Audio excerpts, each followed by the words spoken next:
मुंबईमधील खासगी पाणी टँकर संघटना संपावर आहेत। केंद्रीय भूजल प्राधिकरण नियमांच्या अंमलबजावणीमुळे अडचणी निर्माण होत आहेत। मुंबई वॉटर टँकर असोसिएशनने हा आरोप केलेला आहे।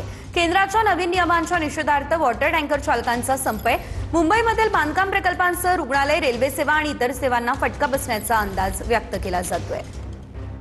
केंद्रीय भूजल प्राधिकरणाच्या माध्यमातून टँकरला जे काही नियम आणि अटी घालण्यात आलेल्या आहेत याच्या निषेधार्थ मध्यरात्रीपासून टँकर असोसिएशनच्या माध्यमातून संप पुकारण्यात आलेला आहे आणि त्यामुळे मुंबईतील जवळपास 2500 टँकर जे आहेत ते एका ठिकाणीच उभे असले आपल्याला मुंबई शहरामध्ये पाहायला मिळतील। ज्या पद्धतीने केंद्राच्या वतीने जाचक अटी ज्या आहेत त्या टँकर असोसिएशनला घालण्यात आलेले आहेत आणि त्याच्यामुळे याच्या निषेधार्थ हा बंद जो आहे तो मध्यरात्रीपासून सुरू करण्यात आलेला आहे। त्याच्यामुळे मुंबईतील विविध टँकर चालक मालक आहेत त्यांनी बंद पूर्णपणे सेवा खंडित करण्याचा निर्णय जो आहे तो निर्णय घेतलेला आहे। टँकर असोसिएशनच्या मागण्यांवरती काय तोडगा काढला जातो हे पाहणं महत्त्वाचं असेल। कॅमेरामन रोहन पवारसह निवृत्ती बाबर, TV9 मराठी, मुंबई।